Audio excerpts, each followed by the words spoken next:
అయ్యా నా పేరు బోనం రాముడు అండి. అంటే మనం రోజు గుడికి వెళ్తాం. గుడికి వెళ్ళేటప్పుడు భగవంతుడు ఏదో రోజు మనకు సహాయం చేస్తాడు అనే రోజు గుడికి వెళ్ళి మనం ప్రసాదం నైవేద్యం దేవుడికి సమర్పించుకుని దేవుడు మొక్కుకుంటాం. అది భగవంతుడు రూపేనే జగన్మోహన్ రెడ్డి గారు రూపేనే మా అందరికీ న్యాయం చేసేలాగా ఆయన వచ్చి మాకు 2180 ఎకరాల భూమిని తిరిగి ఇవ్వడం జరిగింది. ఎందుకంటే అతను నిజంగా భగవంతుడే ఈరోజు మా గ్రామాలన్నిటికీ. ఎందుకంటే ఒక పేదవాడు భూమి తీసుకుని మళ్ళీ కొనుక్కోవాలంటే కొనుక్కోలేడు. ఆ పేదవాడు భూమి 3 లక్షలు తీసుకుని ఆ రోజే ఖర్చు పెట్టేసుకున్నాడు. కాబట్టి ఈ రోజు ఇన్ని లక్షలు పలుకుతుంది అంటే అది జగన్మోహన్ రెడ్డి గారి దయని నేను చెప్పుకున్నాను.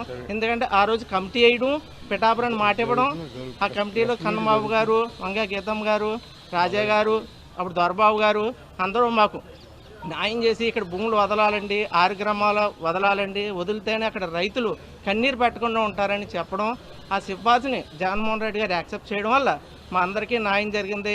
ఆయనకు మరోసారి మా గ్రామాలందరి తరఫున కూడా మేము నమస్కారం చేసుకుంటూ సెలవు.